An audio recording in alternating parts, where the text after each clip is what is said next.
Baik. Assalamualaikum warahmatullahi wabarakatuh.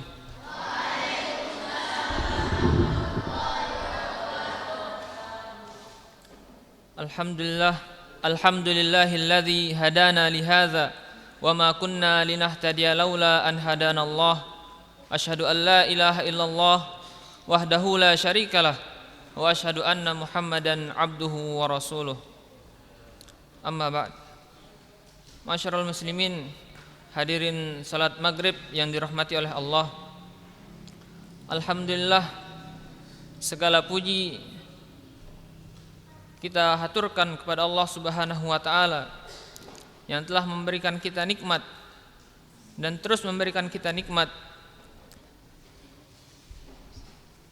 Dan di antara nikmat-nikmat yang Allah berikan kepada kita adalah waktu luang dan nikmat sehat serta hidayah untuk memanfaatkan nikmat-nikmat tersebut.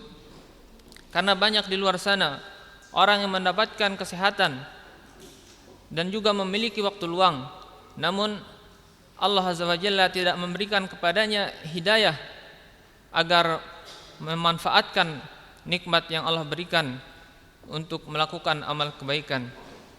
Rasulullah SAW bersabda, "Ni'matani maghbunun fihima katsirun minan nas." Ada dua nikmat yang mana manusia banyak tergelincir padanya. As-sihhat wal faraq, yaitu nikmat kesehatan dan waktu luang. Kita bersyukur kepada Allah Subhanahu wa taala yang telah membimbing kita, memberikan kita hidayah untuk datang ke majelis ilmu, untuk memanfaatkan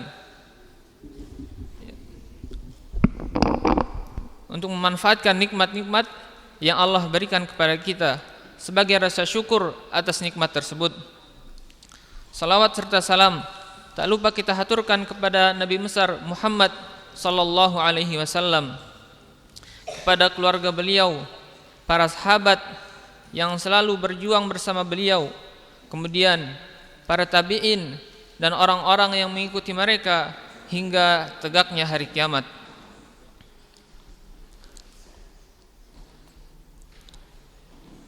Masyarul muslimin, masjid merupakan salah satu tempat di muka bumi yang Allah cintai. Dan secara khusus Allah Azza wa Jalla menyebut masjid sebagai rumahnya. Dan masjid juga memiliki kedudukan yang tinggi bagi umat muslim, karena padanya terkumpul kebaikan-kebaikan. Kaum muslimin berkumpul di dalam masjid untuk melaksanakan amal-amal ibadah, melaksanakan sholat, menuntut ilmu, dan lain sebagainya. Sebagai rumah dari rumah-rumah Allah yang mempunyai peran yang sangat vital bagi kehidupan kaum muslimin, ada beberapa etika yang telah digariskan di dalam Islam yang hendaknya setiap muslim melakukannya atau mengamalkannya.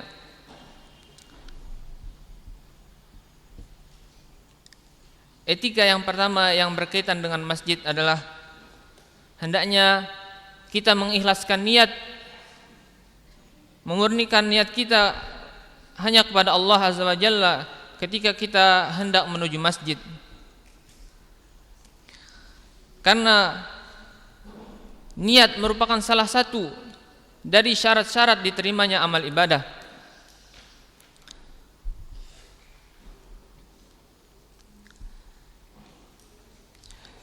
Amal ibadah yang dikotori oleh niat-niat yang tidak murni atau niat-niat yang merujuk kepada dunia, maka amalan tersebut akan berkurang nilainya atau bahkan tidak bernilai sama sekali.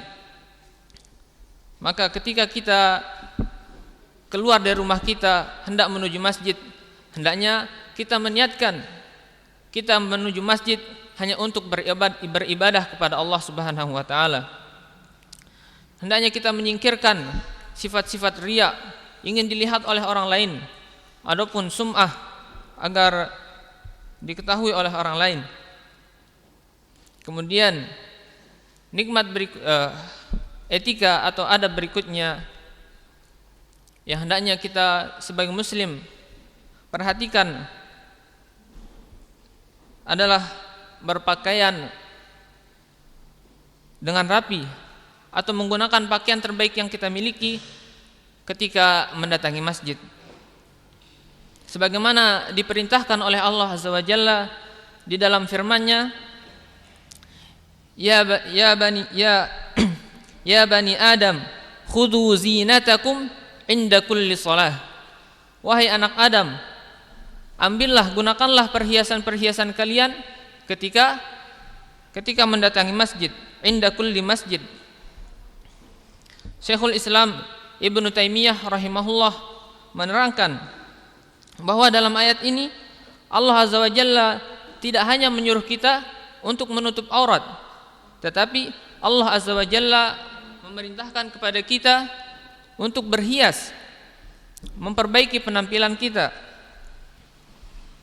Oleh karena itu hendaklah orang-orang yang hendak mendatangi masjid memakai pakaian terbaiknya.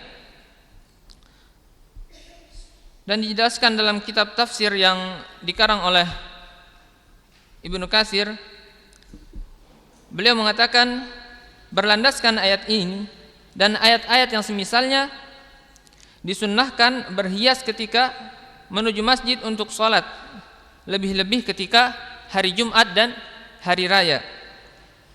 Dan termasuk perhiasan ketika menuju masjid adalah bersiwak dan menggunakan parfum. Ketika kita pergi ke masjid, jangan sampai kita pergi seolah-olah hanya bukan untuk sesuatu yang penting. Bahkan pakaian kita ketika bekerja lebih bagus daripada pakaian kita mendatangi masjid. Maka ini perlu menjadi perhatian kita sebagai seorang muslim. Kemudian ketika mendatangi masjid, hendaknya kita menghindari memakan makanan yang memiliki aroma yang menyengat. Disebutkan dalam hadis Nabi sallallahu alaihi wasallam bahwasanya beliau sallallahu alaihi wasallam bersabda, barang siapa yang memakan dari tanaman ini sejenis bawang dan semisalnya, maka janganlah ia mendekati masjid kami, karena sesungguhnya malaikat terganggu dengan aroma mulutnya, sebagaimana manusia juga terganggu.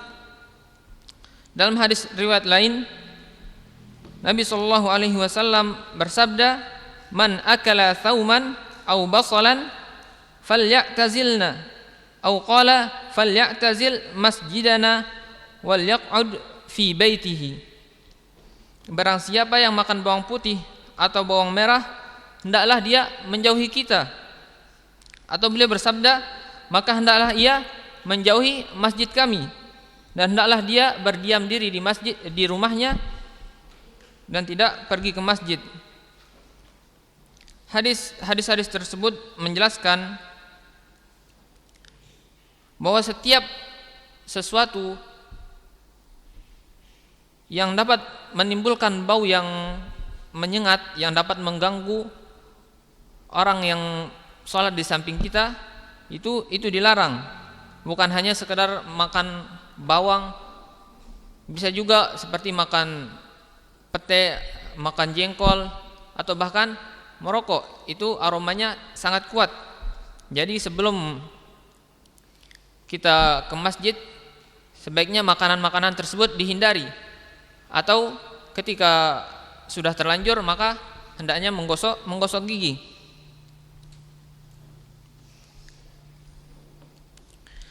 Kemudian di antara etika yang hendaknya kita perhatikan adalah bersegera menuju rumah Allah Azza wa Jalla ketika azan dikumandangkan.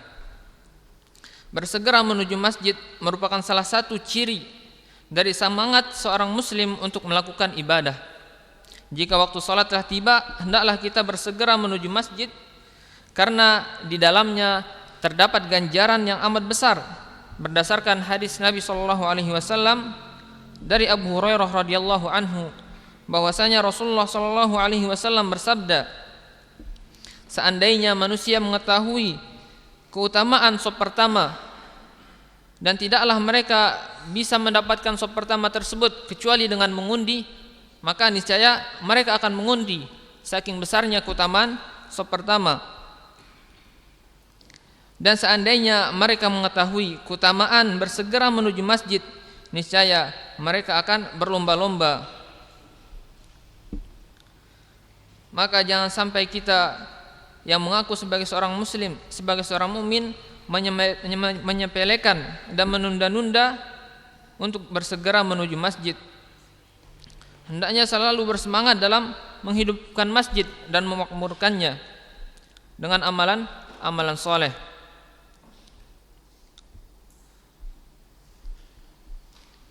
Kemudian ketika berjalan menuju masjid, hendaknya berjalan dengan tenang dan sopan. Nabi sallallahu alaihi wasallam melarang umatnya bersegera terburu-buru ketika mendatangi masjid untuk salat. Abu Qatadah radhiyallahu anhu menceritakan bahwasanya ketika beliau radhiyallahu anhu sedang salat bersama Nabi sallallahu alaihi wasallam, tiba-tiba dari arah belakang muncul kegaduhan. Setelah selesai salat, Rasulullah sallallahu alaihi wasallam mengingatkan para sahabat, "Ma sya'nukum? Apa yang terjadi dengan kalian?" Mereka menjawab, "Ista'jalna ila shalah." Kami tergesa-gesa menuju salat. Rasulullah menegur, "Fala taf'alu." Jangan diulangi, jangan berbuat seperti itu. "Idza ataitum ila shalah fa'alaikum bisakinah." Jika kalian hendak mendatangi salat, maka datanglah dengan tenang. "Fama adraktum fasallu." Dan dalam keadaan apapun kalian mendapati imam, maka langsung ikutin. Jangan menunggu-nunggu. Ketika imam sedang sujud, maka yang baru datang langsung ikut sujud. Jangan menunggu imam berdiri. Wa ma fatakum fa'atimmu. Dan apa yang terlewat maka disempurnakan.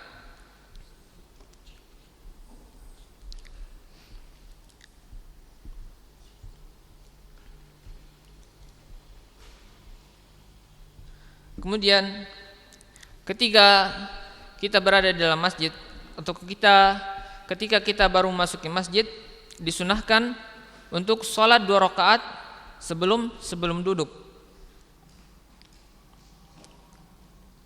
Sholat ini disebut oleh para ulama sebagai sholat tahiyatul masjid.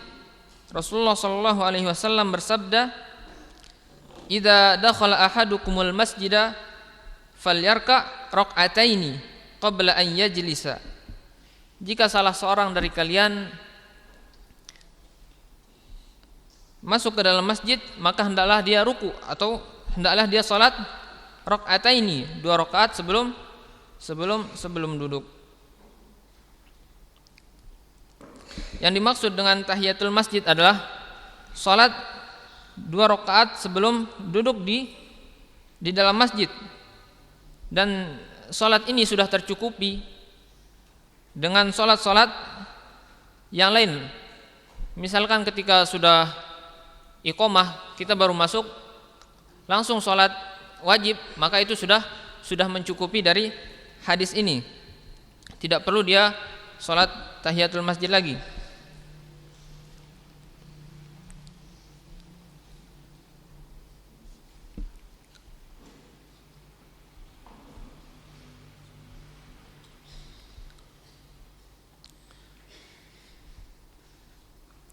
Kemudian di antara adab-adab yang berkaitan dengan masjid adalah menunggu ditegakkannya salat dengan berdoa dan berzikir. Imam Ibnu Qudamah rahimahullah berkata, setelah salat 2 rakaat hendaknya seorang yang salat untuk duduk menghadap kiblat dan menyibukkan diri berzikir kepada Allah, berdoa, membaca Al-Qur'an atau diam. Janganlah ia membicarakan masalah duniawi yang tidak ada kaitannya dengan ibadah. Dan terdapat keutamaan bagi seseorang yang duduk di masjid untuk menunggu datangnya waktu salat. Seperti yang kita lakukan malam ini, kita duduk di masjid untuk menunggu datangnya waktu salat Isya. Rasulullah sallallahu alaihi wasallam bersabda, "Fa idza dakhala al-masjida kana fi as-salati ma kanatis salatu tahbisuhu wal malaikatu yusalluna ala ahadikum ma dama fi majlisihi alladhi shalla fihi yaquluna Allahumma arhamhu Allahumma ighfir lahu ma lam yu'dhi fihi ma lam yuhdits." Nabi mengatakan, apabila seorang dari kalian memasuki masjid, maka dia dihitung berada dalam salat selama yang membuat dia berada di dalam masjid adalah salat, yaitu untuk menunggu datangnya waktu salat. Dan para malaikat berdoa kepada salah seorang di antara kalian selama dia berada di dalam tempat salatnya atau di dalam masjid yang dia salat padanya. Mereka mengatakan, Allahumma ighfir lahu, ya Allah ampunilah dia, malam yu'zi fihi, selama dia ketika di dalam masjid tersebut tidak menyakiti orang lain, malam yuhdis, dan dia tidak berhadas.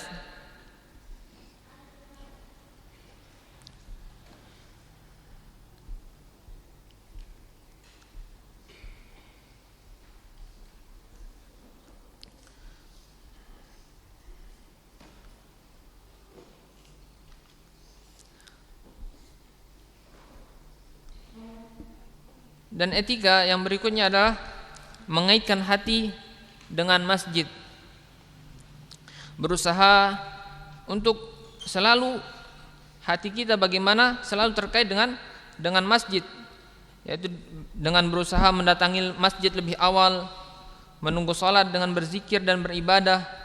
Kemudian ketika selesai salat tidak buru-buru untuk meninggalkan masjid. Dan keutamaan dari hal ini adalah pada hari kiamat nanti Allah Azza wa Jalla akan memberikannya naungan, di mana pada waktu itu tidak ada naungan selain naungan Allah. Sebagaimana disebutkan dalam hadis, Nabi sallallahu alaihi wasallam bersabda, 7 jenis orang yang Allah Ta'ala akan menaungi mereka pada hari kiamat, yang mana pada waktu itu tidak ada naungan kecuali naungan Allah. Di antaranya adalah laki-laki yang selalu terikat hatinya dengan masjid. Dia tidak bisa jauh dari masjid.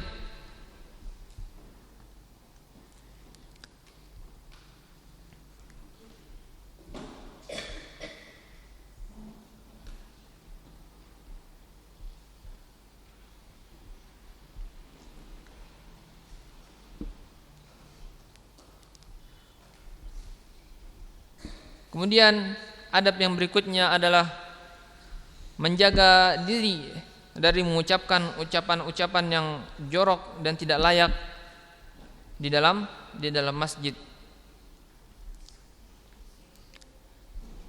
Masjid merupakan tempat yang suci bagi umat Islam dan tidak pantas berada di dalam masjid tersebut hal-hal yang jorok, yang kotor. Oleh karena itu tidak boleh bertengkar, berkelahi, berteriak-teriak, dan bahkan ulama juga tidak membolehkan melantunkan syair yang tidak baik di dalam masjid. Dan demikian pula di dalam masjid tidak diperbolehkan berjual beli. Nabi SAW mengatakan, jika ada orang yang berjual beli di dalam masjid, orang yang melihatnya hendaknya mendoakannya supaya tidak mendapatkan keuntungan dari jual belinya. Ini merupakan peringatan yang keras dari Nabi SAW bagi orang-orang yang menjadikan masjid sebagai tempat jual beli.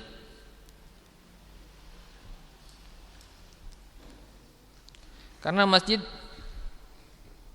bukanlah tempat untuk jual beli. Masjid diperuntukkan untuk beribadah. Kemudian di dalam masjid juga tidak diperbolehkan mengumumkan atau mencari barang yang hilang. Sebagaimana yang orang yang berjualan di dalam masjid, orang yang mencari barang di dalam masjid juga Nabi SAW memerintahkan untuk orang yang melihatnya supaya mendoakannya agar barangnya tidak diketemukan.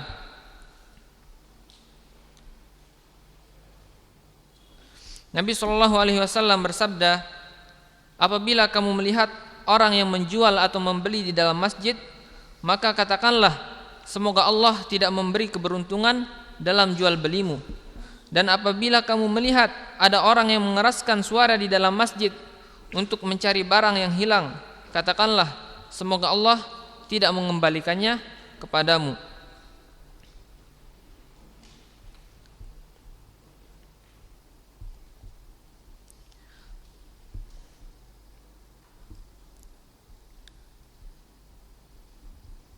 Kemudian di antara adab juga ketika berada di dalam masjid, yaitu dilarang keluar dari masjid setelah azan. Jika kita berada di dalam masjid kemudian azan dikumandangkan, maka tidak boleh keluar dari masjid sampai sholat selesai ditegakkan, kecuali ada uzur yang mendesak. Hal ini sebagaimana dikisahkan dalam sebuah riwayat dari sahabat Abu Asy'atha radhiyallahu anhu. Beliau berkata, kana qu'udan fil masjidi ma'a Abi Hurairah.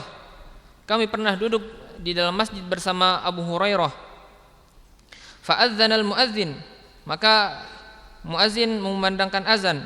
Faqama rajulun minal masjidi yamshi, maka tiba-tiba ada seorang laki-laki yang berdiri.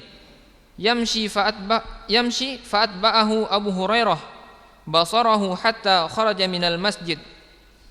Abu Hurairah mengikutinya sampai dia keluar dari masjid. Faqala Abu Hurairah, maka Abu Hurairah mengatakan, amma hadza faqad asa Abul Qasim sallallahu alaihi wasallam. Adapun perbuatan ini, maka ini bentuk kemaksiatan terhadap Abul Qasim. Ini bentuk penentangan kepada Nabi sallallahu alaihi wasallam. Dan ini juga salah satu dari kebiasaan syaitan, yang mana ketika syaitan atau ketika azan dikumandangkan, syaitan akan berlari menjauh dari sumber suara azan. Dia takut menjadi kelak di hari kiamat menjadi saksi atas kebaikan yang dilakukan oleh umat manusia. Disebutkan dalam hadis, dia akan berlari sambil mengeluarkan suara kentut agar dia tidak mendengarkan suara azan. Maka jangan sampai kita meniru dan mengikuti apa yang syaitan lakukan.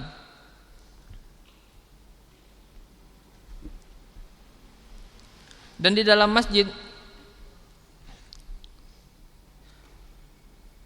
ketika menjalankan ibadah, kita dilarang untuk mengganggu orang lain. Bukan gangguan dengan gangguan fisik atau dengan mengajaknya berbicara. Gangguan juga bisa berupa kita membaca Al-Quran yang dengan suara kencang, atau ketika sholat kita membaca dengan suara kencang sehingga orang yang lain terganggu. Itu juga bentuk gangguan terhadap orang lain. Rasulullah SAW bersabda, ketahuilah kalian semua sedang bermunajat kepada Allah, maka janganlah saling mengganggu satu sama lain. Jangan kalian mengeraskan suara dalam bacaan Al-Quran, atau beliau berkata dalam salat, yang mana suara tersebut nantinya akan mengganggu kehusyuan orang yang sedang beribadah. Ketika berada di dalam masjid ingin membaca Al-Quran, maka cukup kita baca dengan bacaan yang lirih saja. Ataupun ketika berdoa, maka cukup dibaca dengan suara yang pelan. Karena Allah Subhanahu wa taala Maha mendengar dan melihat, sehingga kita tidak perlu mengeraskan suara.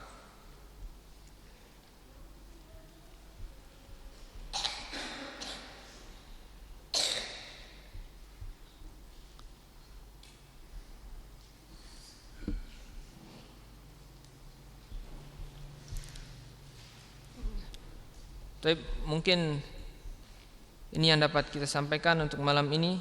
Semoga apa yang telah kita sebutkan dapat diamalkan dan semoga bermanfaat di dalam kehidupan kita. Wassallallahu ala nabiyyina Muhammad. Nakhtatim bidu'ai kafaratul majlis. Subhanakallahumma wa bihamdika asyhadu an la ilaha illa anta astaghfiruka wa atubu ilaik. Assalamualaikum warahmatullahi wabarakatuh.